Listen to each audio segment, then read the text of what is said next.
Greetings, humans, and welcome to Lead Human. I'm Tim Spengler, along with my co-host, the prolific author and futurist, Mr. Jack Myers. Together, each week in about 30 minutes or so, we aim to prove that although conversations about data, dashboards, and AI are certainly important, that the real competitive advantage in business today is less about managing the machine and more about unleashing the human potential. And this is Lead Human. Jack, I am in my rock and roll attire because I love the Journey shirt. Because our guest today is a DJ on SiriusXM, Miss Kristine Stone. If you don't know her name and you have SiriusXM, which about a third of America does, I'll bet you know her voice. Oh, I know it well. Right, I know you do, and I'll bet our listeners do. I like to describe it as a silky smooth gravitas with hints of playfulness and fun.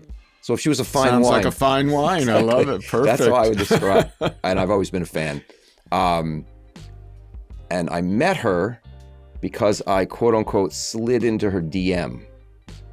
Now, I'm going to come back to that. Kristine not only is the DJ for Spectrum, which is channel 28 in the mornings. She also does Classic Rewind, channel 25, later mornings into the afternoon. And she's been there since the very beginning of Sirius. 2001. Right, crazy, 25 years. Yeah, she had her journey is her journey, but like just what an OG in this medium. For sure. As I was saying, I met her because she was playing a song, a Journey song, and came out of the Journey song, and she said, that song is in a Safe Light commercial. Safe Light Repair, Safe Light Replace. What does it cost to use a song like that, any way you want it, just the way you need it, any way you want it, Journey song, in a television commercial? And she said, I've been online all morning trying to figure this out. Does anyone know? As an ad guy, I'm like, okay, I'm going to write her. I got the answer. And I said, I'll get you the answer. I'm a media guy, not a creative, but you need someone in the ad business. Let me get you the answer. She hearted that. I get her the answer. I said, hey, by the way, I love your style, and we're profiling people, and communication is such a powerful part of leadership. And next thing you know, she is our guest. She's booked to be here. Right. I love it. And it got me. What a great story. It got me thinking about accessibility in today's day and age. With technology and social media, are people, everyone, more accessible than ever? Are they easier to get to? Could we have gotten to, the Carol Millers of the world, the big rock star DJs of the whatever prior? I don't know. But what's interesting is, so it's like connectivity with a lowercase c. It's not real connectivity, but is the technology allowing more accessibility? Because the celebrities of the world, they want to be close to see what's going on and manage the pulse, and maybe also manage the narrative. Well, the good thing about Kristine is that she was paying attention to her social media and to the heart, as opposed to having a team that was doing it for her at SiriusXM. So that's the difference, I think. But do you think in this day and age, everyone is more accessible? Well, privacy is much more difficult to protect, for sure. Right. So I'm not sure. I'm not sure that we're getting to Brad Pitt anytime soon. George Clooney, unless you hang out in Lake Como. Yeah, exactly. But well said. But it got me thinking. I thought it was interesting that, are we all more accessible because we all kind of want to be more connected? And you're kind of saying, yeah, in a way, technology has brought that to us. I think that really has. Right. You talk about Kristine Stone going back 2001. She works today at SiriusXM with some legendary disc jockeys like Pat St. John and Jim Kerr, who I started out with in business at WPLJ Radio. You were a radio sales guy, media sales guy, weren't you? I was at WPLJ Radio, and it was the first album-oriented rock radio station in America, ABC's FM station. And the morning man was Jim Kerr. Jim had just moved to Detroit. He had just started his first New York DJ job, and he was failing. He had just moved from Detroit to New York. To take on this morning man at WDLJ, which is just launching the station, so it's early stage. And he had what we called hashtags. No ratings, no numbers in the Arbitron. Oh, yeah, I remember Arbitron at the time. And I noticed between 7 and 8 a.m. that he popped up to a 0.2, which in radio is actually a fairly meaningful rating. And then it went back to hashtags. So I wondered what that was. And it was just on my mind, and I was in... The rest of the morning, not as good. But that 1 hour earlier was too... And then at 10 o'clock with Pat St. John, and then Zachary and Tony Pigg and Carol Miller. But what happened was I had a client that was trying to pitch a client called Norman's Leather Hut on 56th and 5th Avenue in Manhattan. A one-store client. One-store operation, a leather store. And I actually loved their jackets. I went in there, and I pitched him. I don't have any money.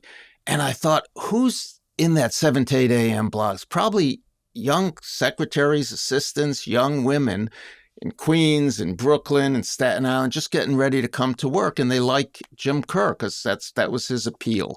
That was his target audience. That was your insight. That was my insight, about my the instinct. Numbers. Why was it popping? Right. So I decided to test it, and it was $50 a spots, and he had $1,000. So I said, you convinced him. You made this argument. I said, here's what we're going to do, Norman. We're going to put 2 spots every hour between 7 and 8 a.m. Jim Kerr's going to do the spots live, and at the end of the spot, and we're going to do it 2 a day for Monday to Friday for 2 weeks.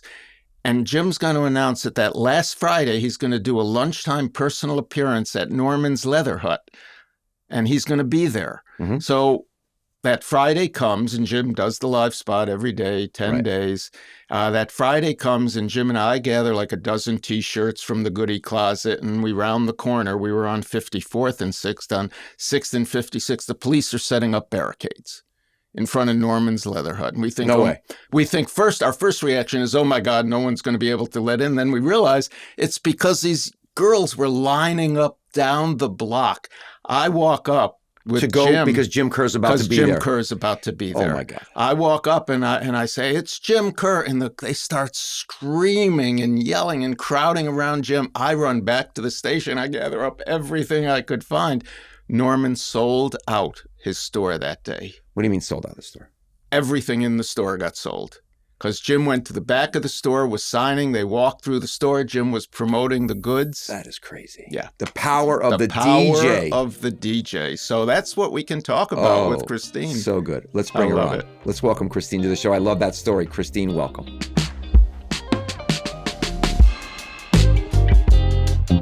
Thank you. Thank you, Tim. And thank you, Jack. It's nice to see you guys. Thank you. I'm so happy you've joined us. We're really excited about this conversation. So thanks. My pleasure. That's the home studio. This is where it all happens, huh? This is it. I'm actually in a dormer in the guest room, and it's about the same size as the studio in New York, which is, people call it a phone booth, but it's really the best audio quality is right here. Right. And that's what happened during the pandemic, huh? Everyone was kind of doing it at home? Yes. Like, I'm going to say our office is closed maybe March 15th, whatever that Friday was.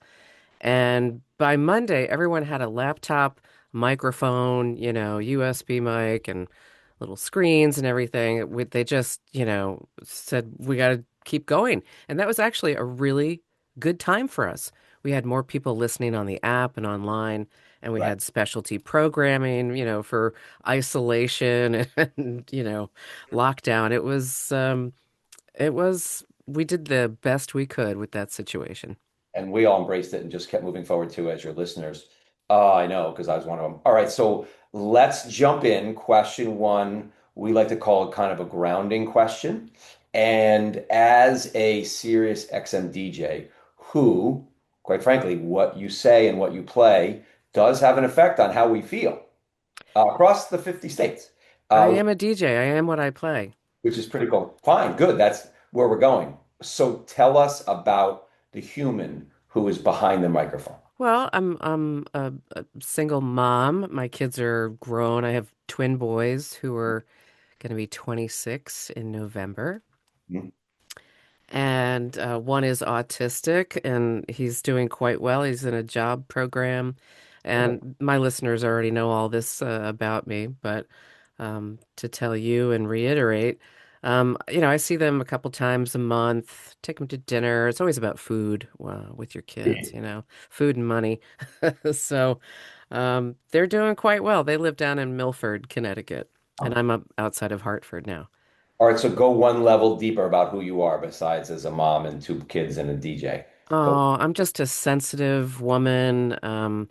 Grew up around narcissists most of my life and have been through a fair amount of therapy to get past those people. And it's not easy. I don't know if you've ever known one or been very close to one, but it's challenging. So I have a brother who I'm really close with, Charles. He's part of the show all the time, not, on the air with me, but I talk about him a lot because he really is the person who introduced me to, well, marijuana and Led Zeppelin. So, What a combination. I love it. They what go are big together. brothers for? That's Yeah. all right. Well, thank you for that. I'd like to talk about your communication style because you're professional, so you're really good, but you're really good. I, Aw, thank you, I Tim. and I'm going to call it this sort of smooth gravitas with fun energy. Yeah, my job is pretty easy for me because I'm just myself.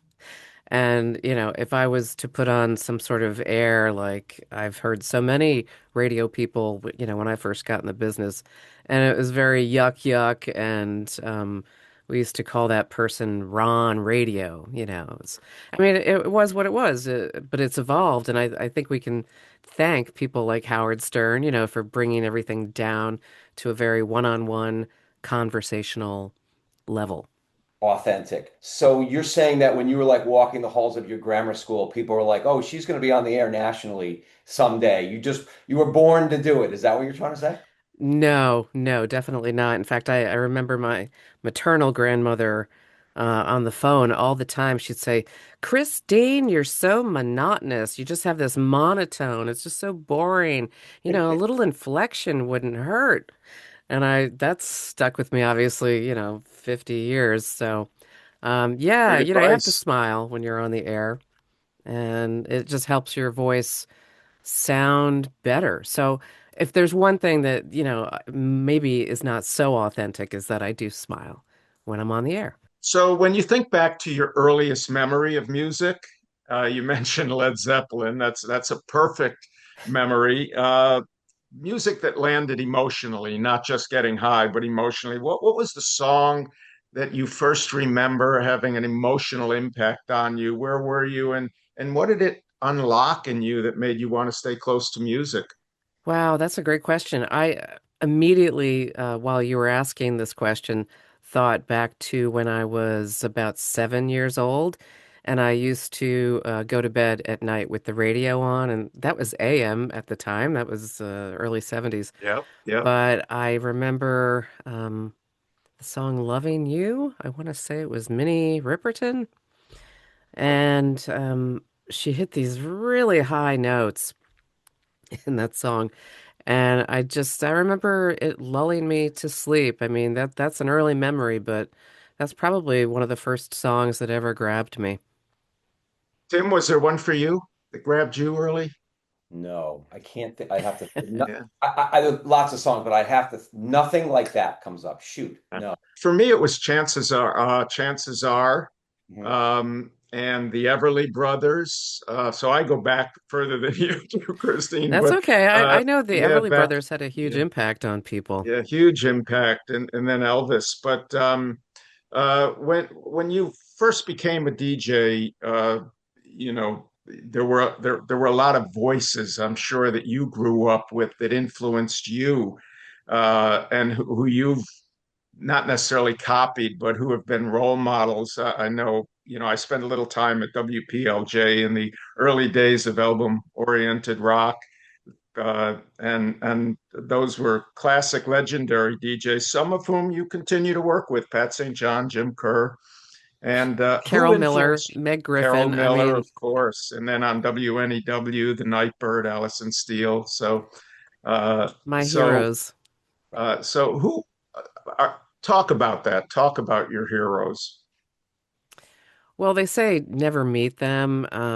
And I don't know. I disagree. They can disappoint you, but I think you have to keep them at arm's length, because if you go too deep, you might get a little sting, back from them. I talked Interesting. to Robert Plant, easily a decade ago, and we were talking about a new album of his at the time. And then I said, I was told, like, don't go into the Zeppelin era. He doesn't really want to talk about that. But I said, listen, humor me and tell me, like, it's 1973, you're at Madison Square Garden, and, John Bonham is playing Moby Dick. So you've got like 15 minutes to mess around. What are you doing?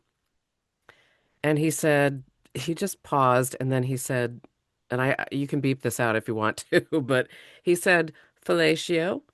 And I was like, I didn't know whether to laugh or smack him. Yeah, exactly. I Um, feel the same way.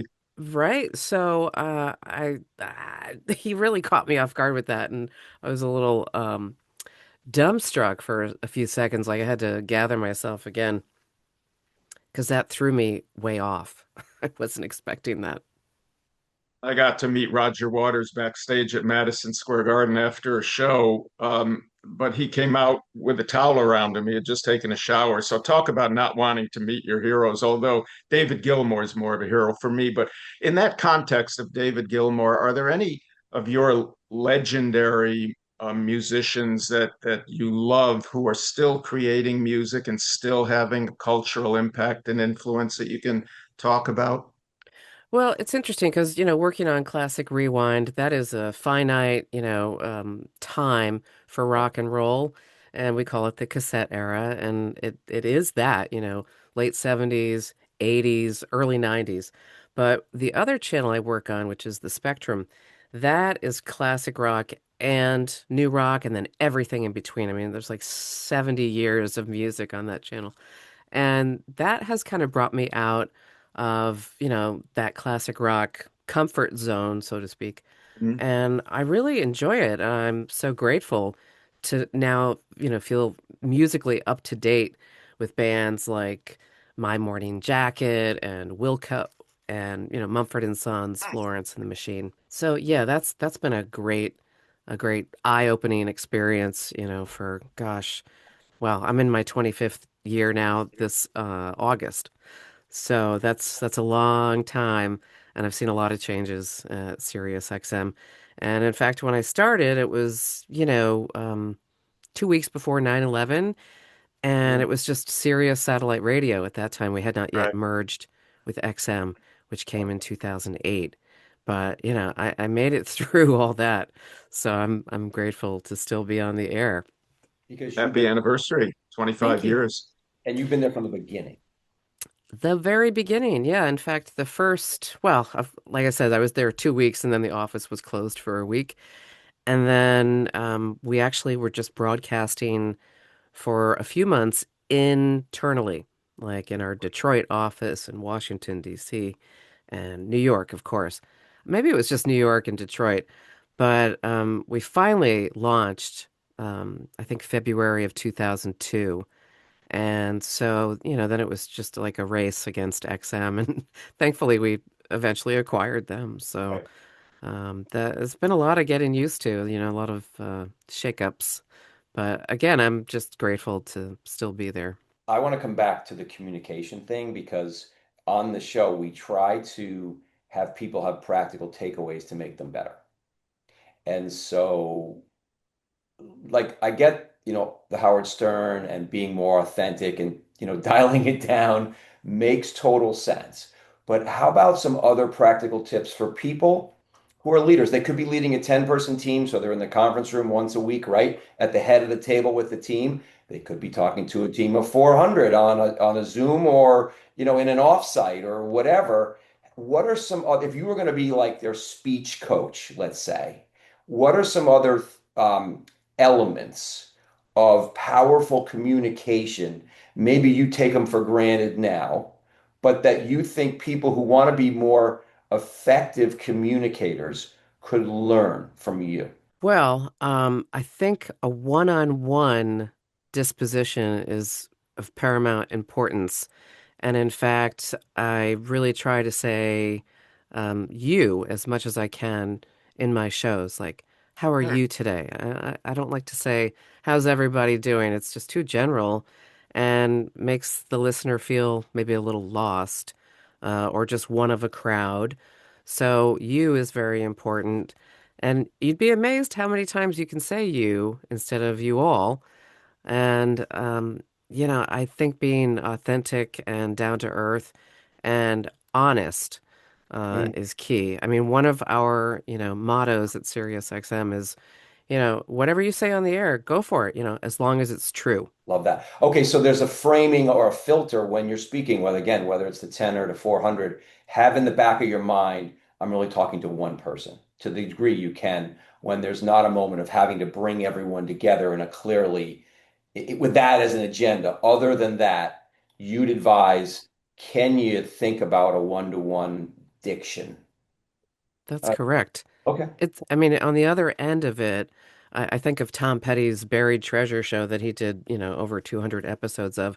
But every time I listen to one of those, I feel so comforted because I can hear his voice again. Mm, But he also, I mean, it's like he's just talking to me. It's me right. and Tom hanging out, having a couple beers, listening to some songs.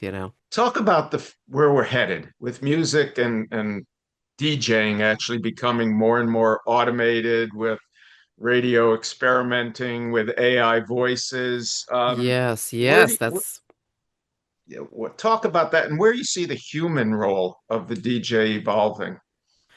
That's another thing that, our head of programming is Steve Blatter, and he has always loved that we have DJs at SiriusXM. There are other music streaming platforms. They don't have that human element, which Steve is such a huge fan of and a proponent for, to continue that extra connection rather than just being, a jukebox. And Mhm.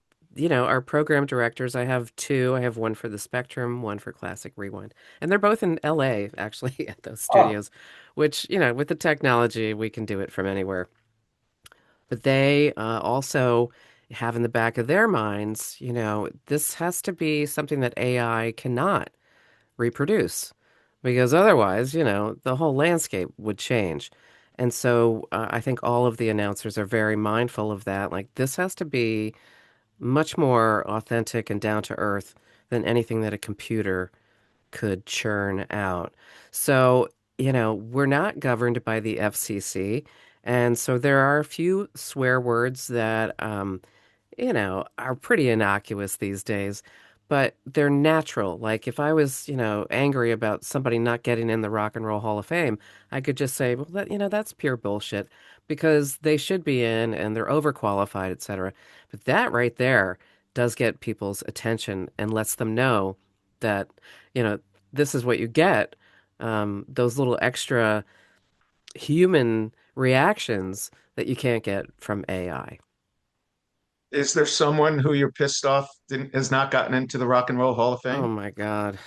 Jack, where give do us I your begin? top couple. Give us your top couple. You Yeah, and I mean, you don't have a Sticks. vote. So does Rachel Steele have a vote? I think Meg Griffin is on that board. Okay. And Meg, I mean, she's got great input. I would like to be on the board. I think that Sticks should be in. I think that Supertramp should be in. Hmm. There's Hmm. Boston. I mean, if they didn't come out and say, we are the Rock and Roll Hall of Fame, if they had just said the Music Hall of Fame, then I wouldn't be pissed that Madonna is in and, Mariah Carey's up for a nomination. I just don't think that they're rock. Right. That's Interesting. yeah. And when you do think about those musicians, those rock and roll Hall of Famers who have had an influence, and that we're thinking back on for me, Pink Floyd, has had such an influence. It stays with me. There are certain things that I think about myself because of their music, Shine On You Crazy Diamond. But When you're building a set, when you're building a music set, do you think of yourself more as a an entertainer, a storyteller, or a cultural historian? Well, I'm a sucker for history, so I will always, um, opt for a story behind a song. And that really, I mean, when we focus on the music, I think the listeners really appreciate that the most because, we have political channels, we have news channels. Although it's very tempting for many of us to want to go down that road and speak our minds, we just don't, we want to entertain. So I would say entertainer, and storyteller for sure. I mean, I can think of an interesting story for every song. Right. Because you know that much about music. It's been my life. I've been doing radio for 37 years. So, yeah, it's really all I know. You were on K-Rock in New York before Yeah, Sirius, that is was that just right? for a few months in Oh, 2009, just before they changed their format. And I remember Mark Chernoff, who worked with Howard years and years ago, but then he was part of the fan, and then he brought me into K-Rock, and I did some weekend shows, and it was great to be, right there on 57th Street in New York, sitting in that same chair that Howard Stern once occupied, and working at that same board. It was a real thrill. But then he said, before you start hiring nannies so you can take that 5 a.m. train in, just wait a couple of weeks because there could be something happening. And sure enough, 2 weeks later, flipped the format. So Oh, wow. missed opportunity there. But all right. Leadership and bands, because you know so much about bands. I think this hopefully will get to some stories that you're comfortable telling. So, because a lot of the listeners are going to know these bands. I mean, they don't know Styx as Supertramp as well as the three of us, but some of them don't. But still, what about some of the bands with give us the leadership stories? Like Bono was definitely the leader, and here's what he did that I saw that was really interesting, or Robert Plant, or whichever ones come to mind. Bands are a team. Business is a team. Give us some stories about great leaders in the band business. well, Jack talks so much about Pink Floyd. That's a miracle that they stayed together as long as they did because David and Roger hated each other the whole time. I don't know how they did it for so long. And still do. Yes, that's true, but we know Roger can be a little prickly. And, anyway, he's entitled to his opinions, certainly. I still love the music. I mean, Comfortably Numb is a special song for me for a variety of reasons, but um, yeah, I mean, they put their differences aside for the art. And sometimes you do need to separate the art from the artist because you may not really appreciate who that person is every day. I think of Mick Jagger, certainly. He is the president of Rolling Stones, Inc., whatever they call themselves. And he's just very fortunate that even Charlie Watts, who tried to leave the band so many times, just kept getting sucked back in until his death, really. And they're fortunate. They obviously have an understanding where, they let each other be themselves, and when it works, it works. But Okay. Mick is the boss. And never ages, which is amazing how he's on stage and running around and He's how the same age as McCartney my goes, dad. My dad can't do that. So the boss thing, Christine, that I reminds me of can't do that.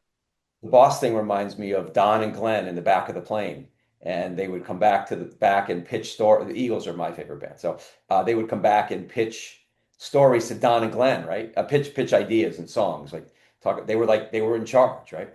Don and Glenn were definitely in charge, and so many different personnel shakeups with that band. But yeah, Don and Glenn, kept that together.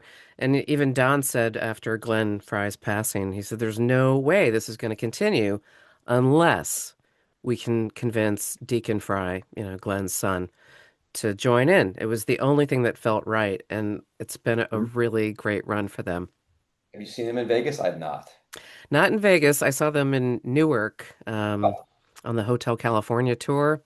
and that was just stupendous. They were so tight, and the music just sounded great.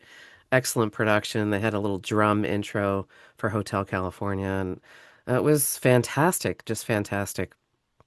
Have seen them at the Sphere, and they open with Hotel California. It's pretty amazing. You mentioned the boss, though, and I got to go to Springsteen, who's, talk about cultural influence and the human role of music and humanity.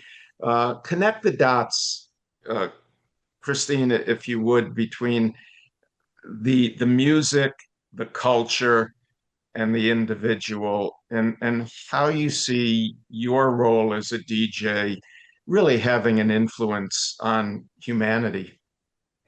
Well, Bruce has definitely gotten on his soapbox lately. He was at the It's an understatement. Minneapolis. Yeah, yeah.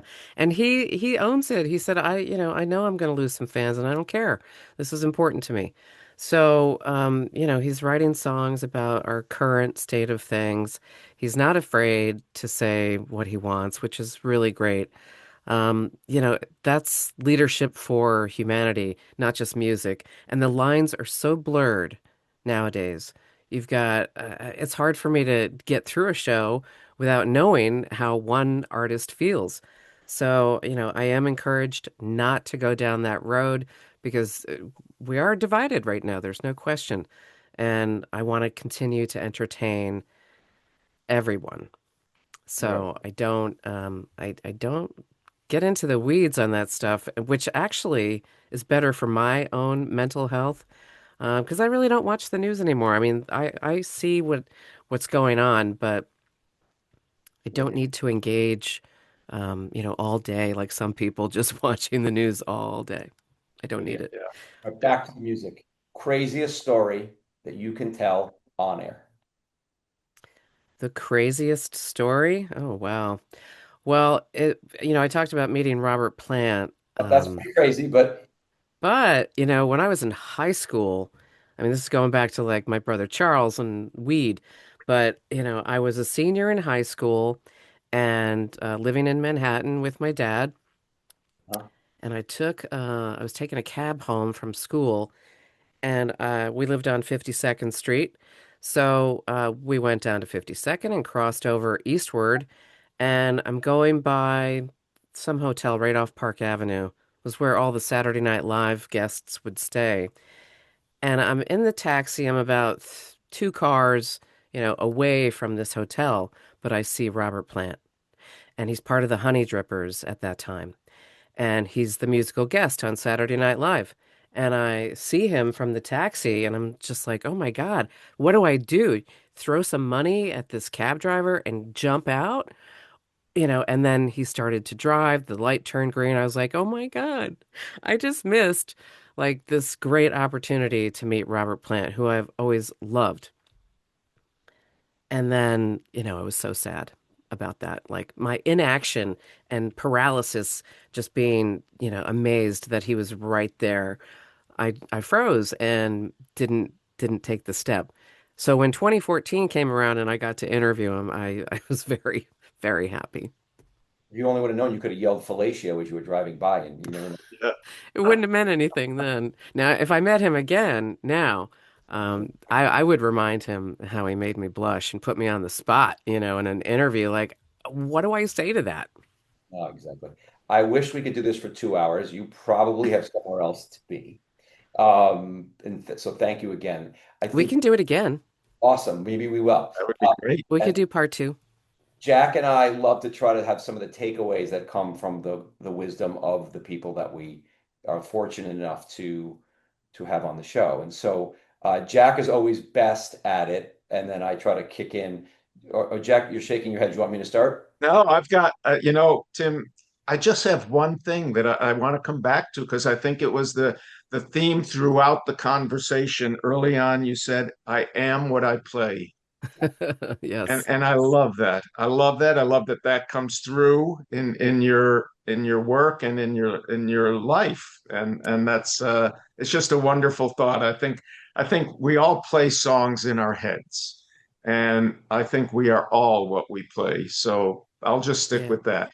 It's a great David Bowie song, but the lyric really rings true for me. Like, yeah, I've done, top 40 radio early in my career, and it just wasn't me. Talking over songs and hitting the post, as they say, and I just it was not me. I've I was meant to present rock and roll. And that's a perfect, some of the things I heard is a perfect into the be authentic. You have to be you, same, kind of the same thing. Think, I like this, or use the word you, or think of it, or use the word you as you're speaking, because you want to try to create more of this one-on-one and try to be honest. I think great takeaways for all of us to be more powerful communicators. So thank you. We My may pleasure. just take you up on part deux. And before we end, let's thank our listeners, our audience, for being with us today, and say that if you learned anything about leadership, about communication, about pop culture, history, band history from Kristine, please do share it and help us on this journey now with Kristine to lead in a way, because and we didn't even get to with you, Kristine, data, dashboards. We got AI. We got a little bit into AI. But Jack and I's premise is that despite that, the competitive advantage in business is still going to be less about managing that machine, but more about unleashing the human potential. And this has been Lead Human. Human lead. It's great. I love the humanity part of it.